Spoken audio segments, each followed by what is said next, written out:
Hello, and here we are for the 10 of Us Talk Show episode number 2. Woo! It is woo indeed. Woo-hoo! It is Sunday. It is October the 6th, and we have left the great state of Ohio, and we are now in San Diego, California. Or more accurately, I think we're in Torrey Pines. Where are we? La Jolla. La Jolla, same place.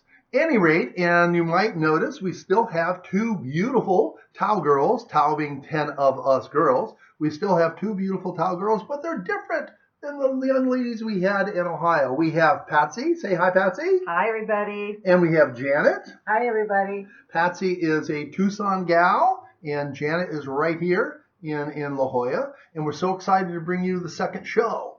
To remind you, we are 3 members of the 10-member group, the 10 of Us, which is a folk singing group that had our origins back in Centerville, Ohio, back in 1965.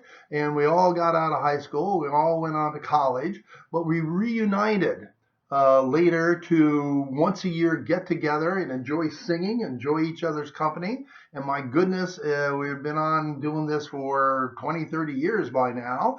And during those years, we usually went to retirement homes. And because they were kind of a captive audience, we went to retirement homes and we perform, and we kind of backed off on that because the people in the retirement homes were younger than we were. And so our new thing we're so excited about, is we're doing the talk show, and we're going to upload every Sunday at 1 o'clock and go it from there, and we're very excited about it. In our retirement homes, we had our parents in some of them, obviously 10 people, 10 moms and 10 dads, and so we had 20 people. But as time moved on, we moved to one set of parents. Alistair and Marilyn Dunn. Oh, God bless, such beautiful people. James Dunn, his parents, who you'll meet in one of the later shows. And we would go to their homes and sing for them, and it was just so beautiful that our last mom and dad was Marilyn.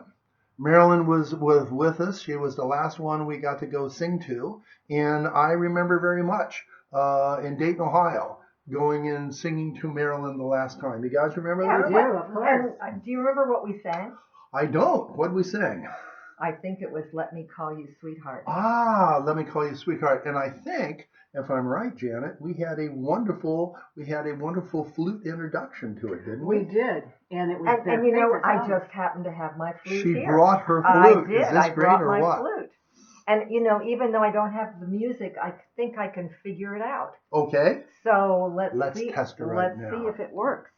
So this is a shortened version. They're not all 10 of us here. There are 3 of us. But it gives you an idea because we're going to do a lot of singing in the coming talk shows. And this is a shortened version of the introduction and Let Me Call You Sweetheart that we sang to Marilyn Dunn. All right, let's try it out.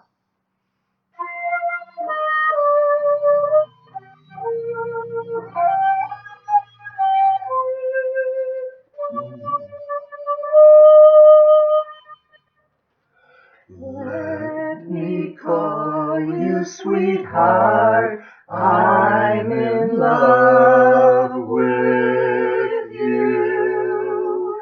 Let me hear you whisper that you love me too.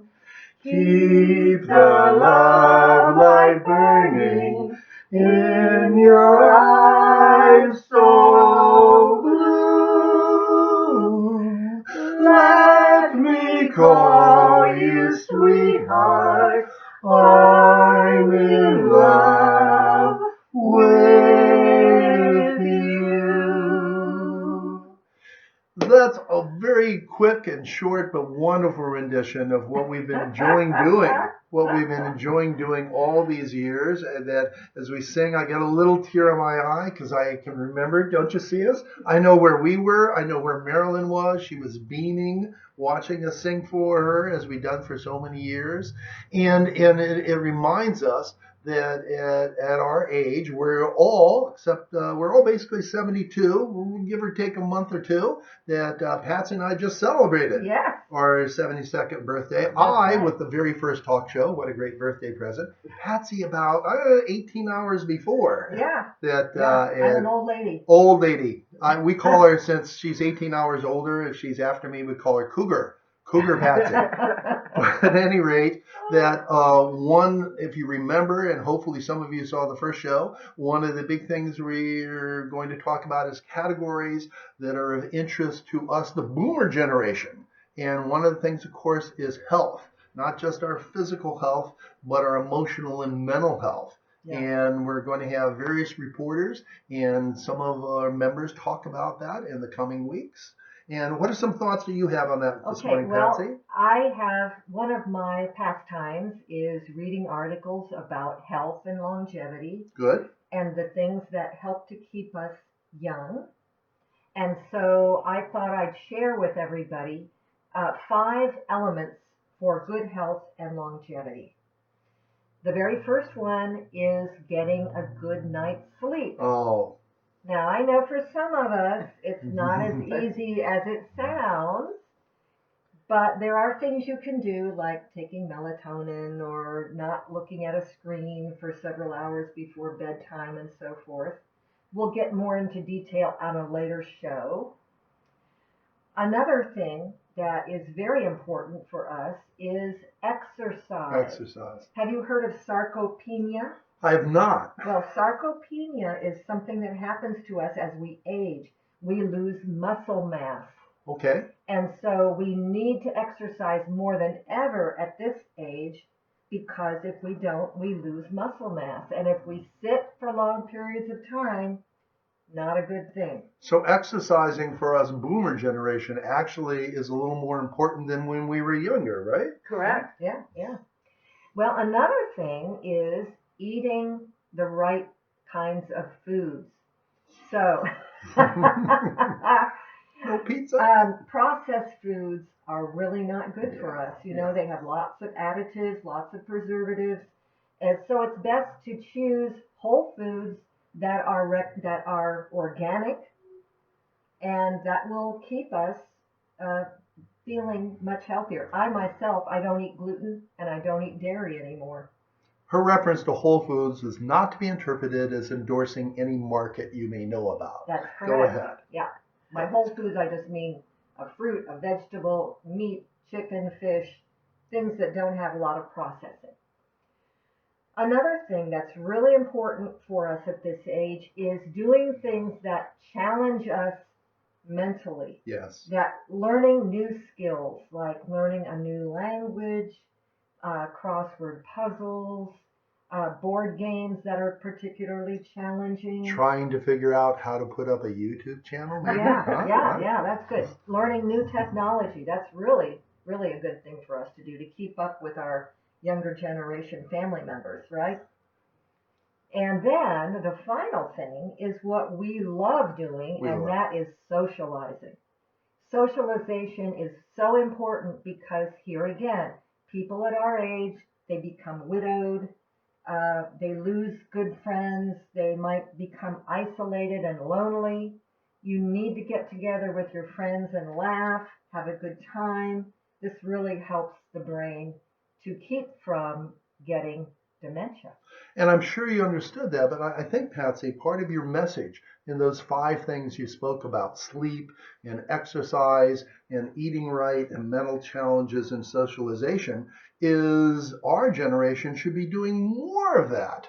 That when we're younger, we say, oh, we're young, so we'll do all those good things, and we get older, we kind of slow down. We're not going to slow down. We're not supposed to slow down. The things that you just talked about, Patsy, we need to increase, That's right? And Jan, I want to hear from you, because I know you do a lot of these things. Well, I still challenge myself playing duplicate bridge, and that's kind of just putting yourself out there against a lot of the people, and I still play tennis. I'm still able to play tennis. And don't you compete? I compete. I do. I In play for a tennis? league and put myself out there. My partners are usually younger than my children. Oh, wow. Hold it. You compete not only in the bridge, but you compete in tennis also? I do. That's great. I do. Okay. So, and with both of those activities, there's a lot of social benefits that go along with it as well. And so I just kind of try to keep myself. Mm-hmm. The people you play bridge with, you certainly see that as a mental acuity thing, right? Correct. And do you recognize it with yourself? Do you feel a little sharper, quicker on the days you're I doing do. it? Between doing that, and you have to have a lot of humility as well, because That's part of the that socialization. that comes with a challenge.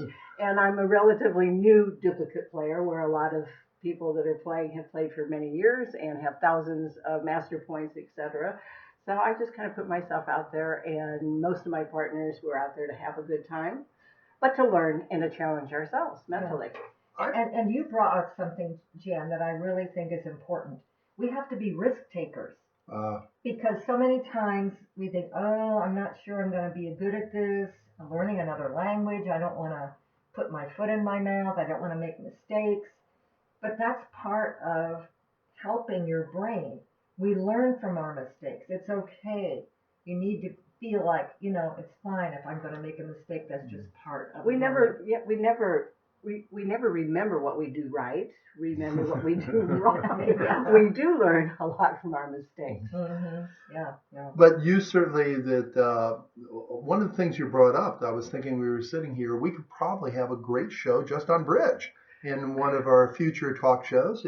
Janet could teach us a little something that would help us all out and work with our acuity. Maybe we'll go out in the course and watch her swing the racket a little bit too. That could be fun.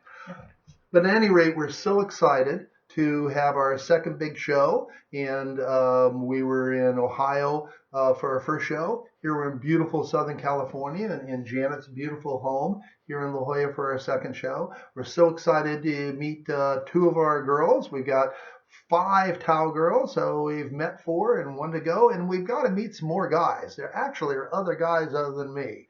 But goodbye from La Jolla on October 6th.